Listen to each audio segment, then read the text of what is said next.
तो कल की तैयारी देख रहे हैं आप और लगातार जैसा हमने आपको जानकारी दी कि आप एडवांस में कर सकते हैं आज कल के बाजार की तैयारी। जी हाँ, कल किन लेवल्स पर आपको ध्यान रखना है, निफ्टी बैंक निफ्टी में सेक्टर स्पेसिफिक रणनीति जो है वो क्या होनी चाहिए, सभी हमारे दिग्गज एक्सपर्ट आपको बताएंगे। और एक बड़ा हिस्सा आपके सवालों का भी हम शामिल करते हैं। तो YouTube पर अपने सवाल हम तक पहुंचाइए। सिर्फ एक ही प्लेटफॉर्म है जहां पर आपको सवाल पहुंचाना है और वो है सिर्फ और सिर्फ YouTube। तो YouTube के कमेंट बॉक्स में आप अपने सवाल हम तक पहुंचा सकते हैं। याद रखिए, जो सवाल आज आप पूछेंगे उसका जवाब कल के शो में दिया जाएगा। जिन सवालों को आपने शुक्रवार को पूछा था उन सवालों के जवाब आज की चर्चा में दिए जाएंगे। याद रखिए, जब भी आप अपना सवाल पूछिए तो अपना और अपने शहर का नाम सबसे पहले लिखिए। किस स्टॉक पे आपका सवाल है वो बताइए, कितनी क्वांटिटी में आपने वो शेयर लिया हुआ है ये जानकारी दीजिए, और इसके साथ ही ये भी बताइए कि आपका नजरिया क्या है, शॉर्ट टर्म का या लॉन्ग टर्म का। इस आधार पर हम आपकी विशेष तैयारी कराएंगे। और आज आपकी खास तैयारी कराने के लिए हमारे साथ जुड़ चुके हैं चॉइस इक्विटी ब्रोकिंग के कुणाल परार साहब। कुणाल, बहुत बहुत स्वागत आपका ईटी नाउ स्वदेश में कल की तैयारी में। अच्छा लग रहा है आपको चर्चा में शामिल करते हुए। और मैं आपके पास आऊं उससे पहले जरा बाजार का एक ब्यौरा अपने दर्शकों को देना बहुत जरूरी है। और इस बीच हमारे साथ पृथ्वी फिनमार्ट के हरीश जुजारे साहब भी जुड़ चुके हैं। हरीश जी, आपका भी बहुत बहुत वेलकम।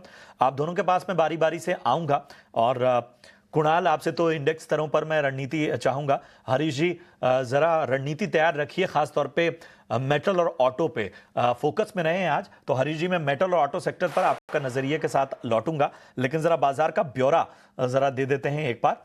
तो निफ्टी मामूली बढ़त 32 अंकों की 24,750 के थोड़ा ऊपर, मतलब 24,800 का स्तर के नीचे जो है वो निफ्टी ने सेटल हुआ है, यानी 24,750 का लेवल अभी भी इंटैक्ट है। बैंक निफ्टी की अगर हम बात करें तो यहां पर 72 अंकों की तेजी 54,200 के पास इस वक्त नजर आता हुआ बैंक निफ्टी। अगर हम ब्रॉडर मार्केट की बात करें तो एक्शन था। मिड कैप जो है निफ्टी मिड कैप इंडेक्स लगभग आधे % की मजबूती हमें देखने को मिली। स्मॉल कैप में भी आज हमें हरी निशान में कारोबार होता नजर आया, लेकिन ये थोड़ा सा फ्लैट जरूर रहा।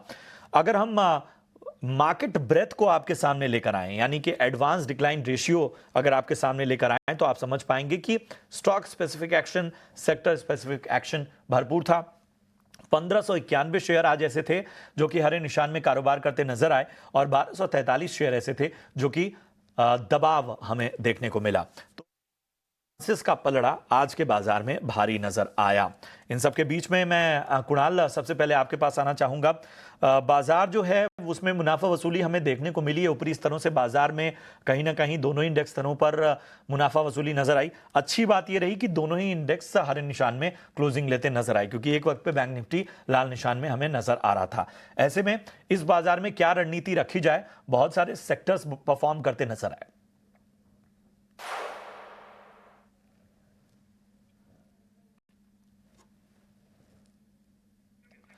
कुणाल, आप तक आवाज पहुंच रही है? आवाज प्रसाद जी बहुत कम है। जी जी, जरा इंडेक्स स्तरों पर रणनीति बताइए। वेल, इंडेक्स की बात करें तो आज के दिन में नो डाउट अच्छी खासी मोमेंटम हमें मार्केट में देखने को मिली है, लेकिन वही जो पिछले कई दिनों से रिदम चल रही है मार्केट की, वही रिदम आज भी हमें देखने को मिली। एक ऊपरी लेवल पे अच्छा खासा लेवल मार्केट ने दिखाया, 100 पॉइंट की उछाल हमें वहां पे मार्केट में देखने को मिली, लेकिन जाते जाते डाइंग आवर्स में हमें एक प्रॉफिट बुकिंग भी आते हुए देखने को मिली। सो सेल ऑन राइज वाली स्ट्रेटेजी आज के दिन में फ्रूटफुल होती हुई हमें देखने को मिली।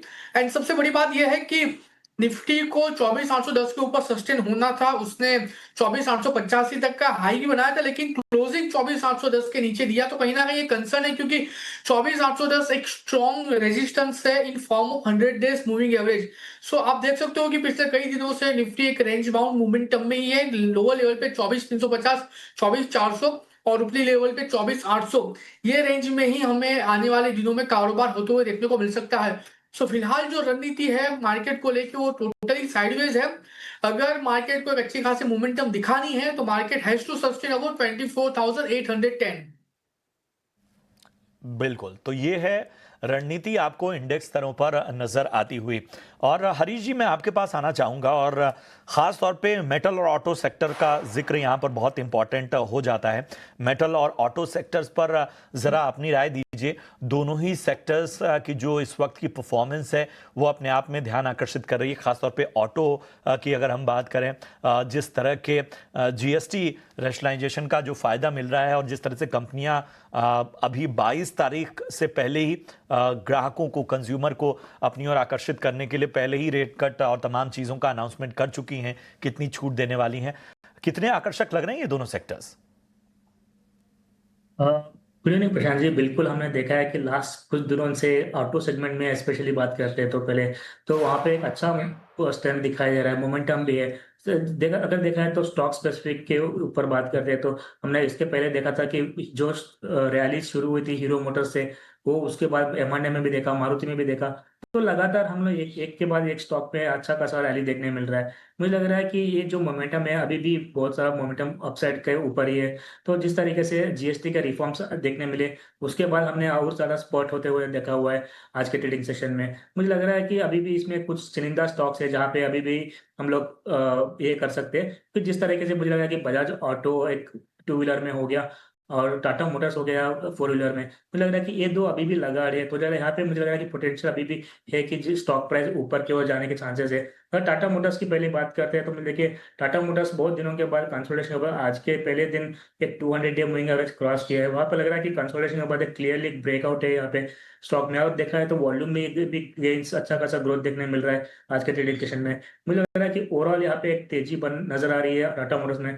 जहाँ तक मुझे लग रहा है कि stock price short to medium term में 750 से 800 के लेवल्स देखने मिल सकते हैं। तो इसके लिए मुझे लग रहा है कि थोड़ा लंबा दायरा रखना चाहिए और मुझे लग रहा है कि उसके चलते लॉन्ग टर्म के लिए मुझे लग रहा है टाटा मोटर्स खरीदना चाहिए। और मुझे लग रहा है कि यहाँ पे रिस्क रिवॉर्ड भी बहुत फेवरेबल हो सकता है। और अगर टाटा मोटर्स खरीदने की यहाँ पे राय है मेरे, और स्टॉप लॉस मेंटेन करना चाहिए शॉर्ट टर्म के लिए 370 के नीचे। तो उसके बाद मुझे लग रहा है कि टारगेट्स देखना ज्यादा 750 और 800, अगर पोजिशनल में 800 तक भी एक्सपेक्ट कर सकते हैं। अगर दूसरा चीज बजाज ऑटो में भी सेम चार्ट सेटअप है। अगर देखा है तो एक inverse head and shoulder formation बनाया था पिछले हफ्ते में, वहां से रैली शुरू की। तो ओवरऑल मुझे लग रहा है कि अभी भी बजाज ऑटो में और पोटेंशियल है। जहां तक स्टॉक प्राइस मुझे लग रहा है कि 10,000 तक भी चांसेस है ऊपर के ओर। 10,000 के ऊपर निकलता है तो मुझे लग रहा है 10,200 300 के लेवल्स भी देखने मिल सकते हैं रिट्रेसमेंट के हिसाब से। तो ओवरऑल मुझे लग रहा है कि ये दोनों स्टॉक्स में तेजी है। और तो कोई भी डिप मिलता है तो मुझे लग रहा है कि बाइंग करके चलना चाहिए। और लॉन्ग टर्म पोजिशनल के भी मुझे लग रहा है कि ये दोनों स्टॉक में तेजी बन सकती है। अगर वही चीज अगर स्टील की बात करते हैं, मुझे लग देखिए लास्ट हफ्ते में हमने एक अच्छा रैली देखने मिला था मेटल स्टॉक्स में, जहाँ वो जिंदाल स्टील हो, हिंदाल्को हो, टाटा टाटा स्टील हो। मुझे लग रहा है कि यहाँ पे अभी भी मुझे लग रहा है कि कुछ जस्ट ब्रेकआउट दिया है बहुत सारे स्टॉक्स में।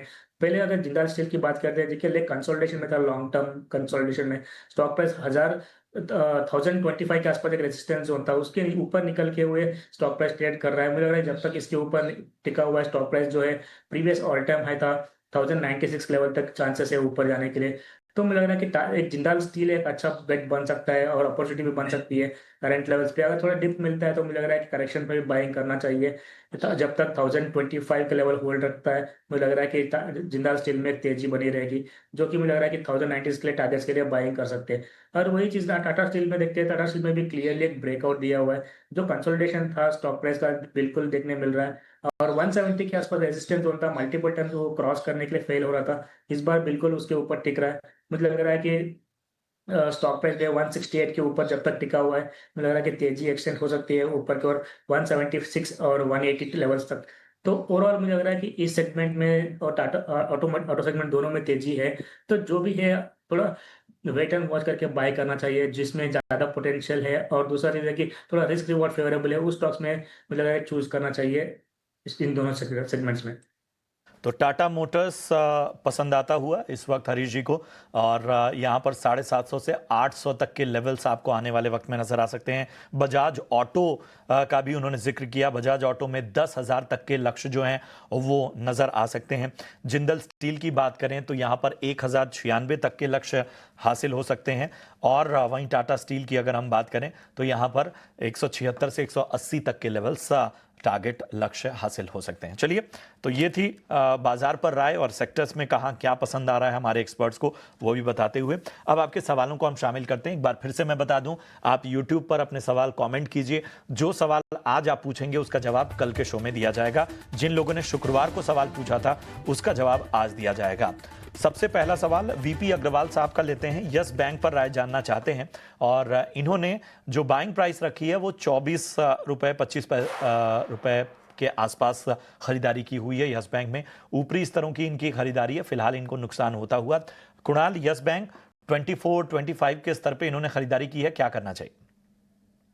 एवरेज करके चलने की सलाह दूंगा। Stock 100 into 200 days moving average का पॉजिटिव क्रॉसओवर के साथ ट्रेड हो रहा है और अच्छी खासी रैली हमें यहाँ पे देखने को मिल सकती है। मोमेंटम इंडिकेटर में भी एक ब्रेकआउट आते हुए हमें देखने को मिला है।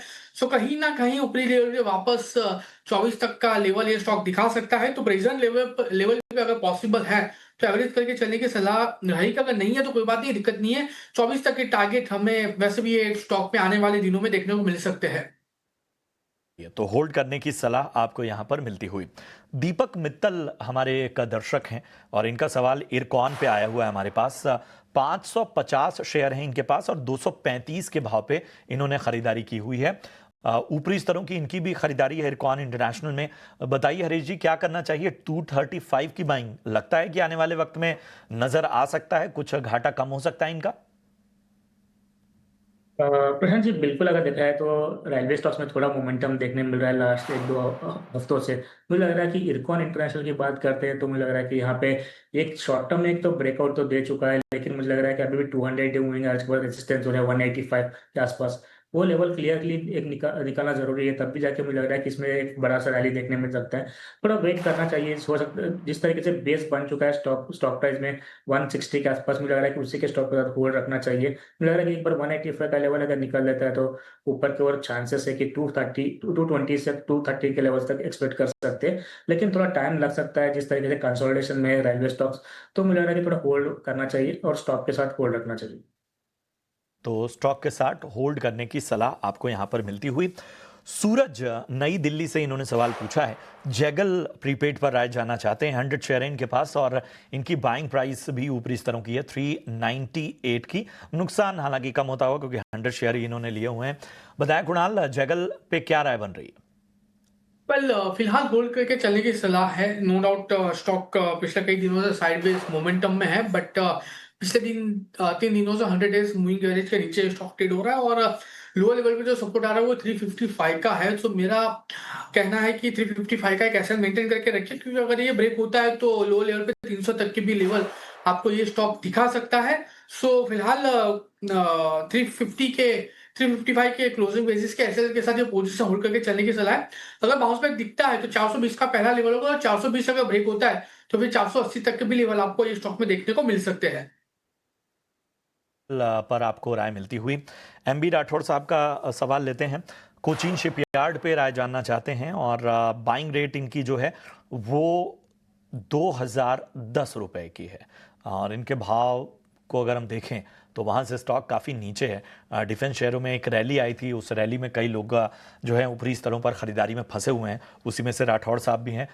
बताएं हरीश जी, क्या राय होगी कोचीन शिपयार्ड पे 2000 के ऊपर की बाइंग? बिल्कुल प्रशांत जी, जैसे आपने बताया बिल्कुल सही है कि डिफेंस स्टॉक्स में एक अच्छा रैली देखने मिल रहा था फर्स्ट स्टॉक में। वहां से बाद उसके बाद हमने करेक्शन भी देखने मिल रहा है। ऑलमोस्ट 25 से 30% का अगर देखा है तो डाउन ट्रेंड में देखने मिल रहा है।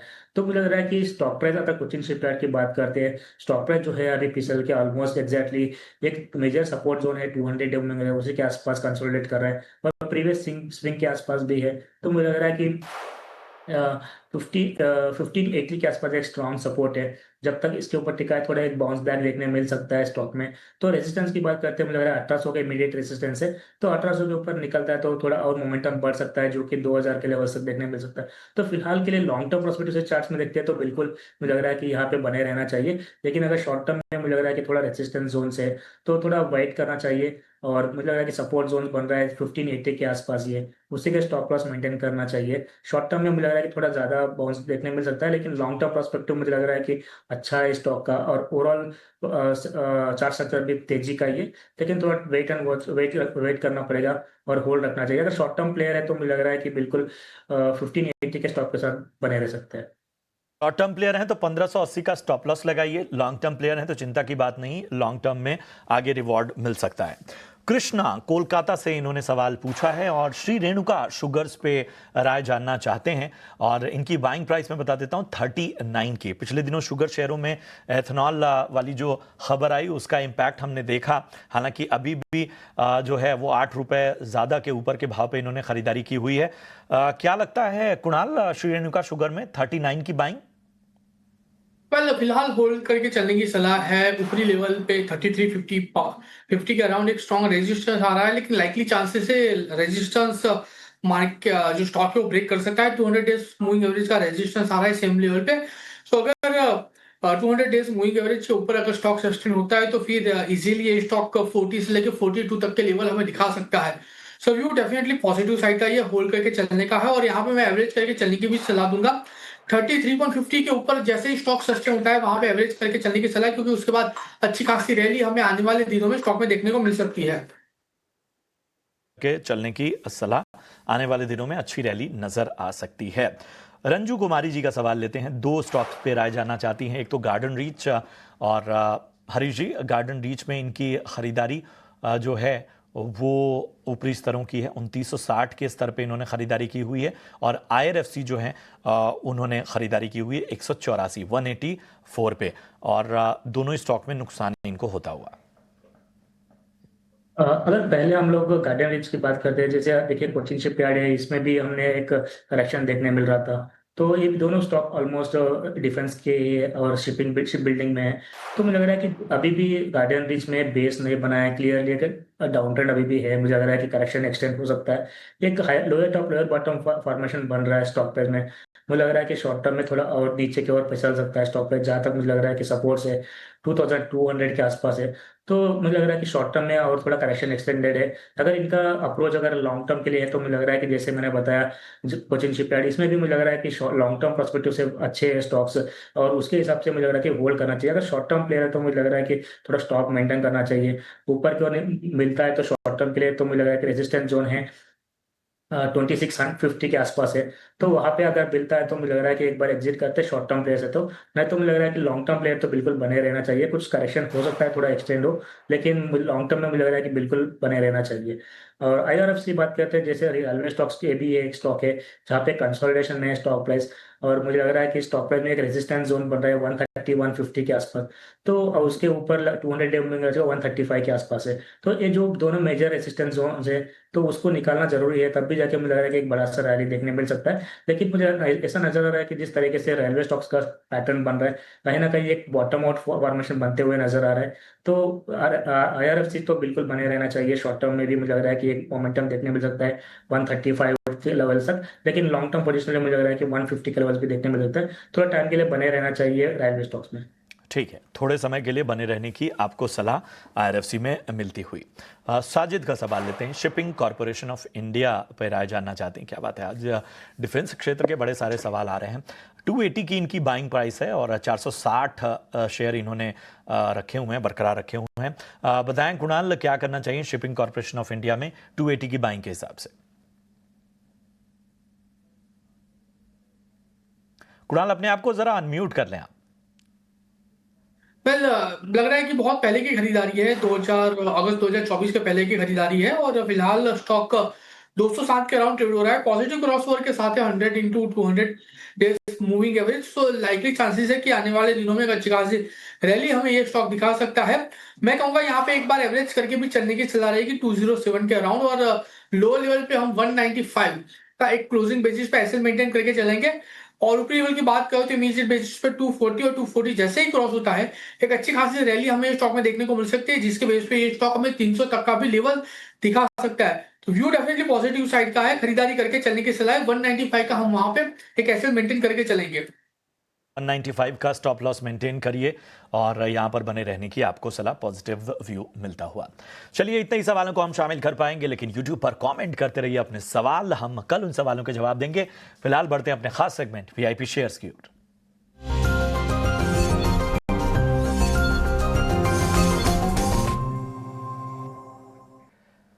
और कमाई के इस VIP सेगमेंट में हरीश जी, मैं आपके पास आऊंगा। बताइए आपके रडार पे कौन से स्टॉक्स हैं? बिल्कुल प्रशांत जी, आज मेरे रडार पे देखिए जिस तरीके से गोल्ड में प्राइसेस में उछाल देखने मिल रहा है, मुझे लग रहा है कि उसी में से है gold finance company Manappuram finance. अगर देखा जाए तो एक कंसोलिडेशन में था, 2-3 दिन पहले ब्रेकआउट भी दिया। आज के ट्रेडिंग सेशन में फिर से वॉल्यूम के साथ एक अपटिक देखने मिल रहा है। मुझे लग रहा है कि यहाँ पे पोटेंशियल हो सकता है और भी तेजी होने का।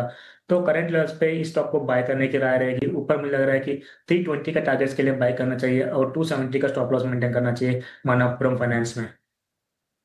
ठीक है, तो मणप्पुरम फाइनेंस जो है यहाँ पर खरीदारी करके आपको चलने की सलाह।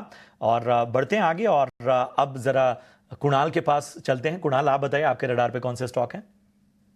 वेल मेरे रडार पे एक स्टॉक है, स्टॉक का नाम है अदानी पोर्ट। बहुत ही बढ़िया लेवल पे स्टॉक ट्रेड हो रहा है, 100 डेज मूविंग एवरेज के ऊपर स्टॉक ट्रेड हो रहा है। आज के दिन में बहुत ही अच्छी मोमेंटम भी हमें देखने को मिली है, तो खरीदारी करके चलने की सलाह है।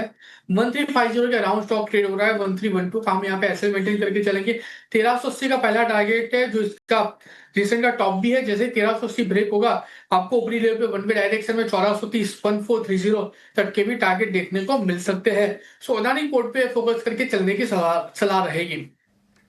चलिए, तो अदानी पोर्ट्स पसंद आता हुआ इस वक्त कुणाल को। और मणप्पुरम फाइनेंस जो है वो हरीश जी की खरीदारी की सलाह। 320 के लक्ष्य के लिए 270 का स्टॉप लॉस यहां पर मेंटेन करना होगा। आप दोनों का शुक्रिया अदा करूं उससे पहले औपचारिकता, इसलिए अपने डिस्क्लेमर देते जाएं। हरीश जी, पहले आप। हो सकता है कि मेरा पर्सनली कुछ इसमें इन्वेस्टमेंट नहीं है। हो सकता है कि हमने हमारे रिटेल क्लाइंट्स को इन्वेस्ट के लिए रिकमेंड किया हो, तो मेरा पर्सनल कोई पोजीशन नहीं। ठीक है, कुणाल अपना डिस्क्लेमर दे। वेल जो भी स्टॉक का आज हमने डिस्कशन किया है उसके ऊपर मेरी कोई पर्सनल पोजीशन नहीं है। क्लाइंट वाइज पोजीशन ये स्टॉक में हो सकती है। शुक्रिया करेंगे कुणाल, बहुत बहुत धन्यवाद हरीश जी आप दोनों का शो में जुड़ने के लिए, बाजार और दर्शकों के तमाम सवालों पर अपनी राय रखने के लिए। बहरहाल कल की तैयारी में आज के लिए इतना ही। सवाल भेजते रहिए, कल उन सवालों के जवाब दिए जाएंगे। फिलहाल हमें दीजिए इजाजत, आप देखते रहिए ET Now स्वदेश। नमस्कार।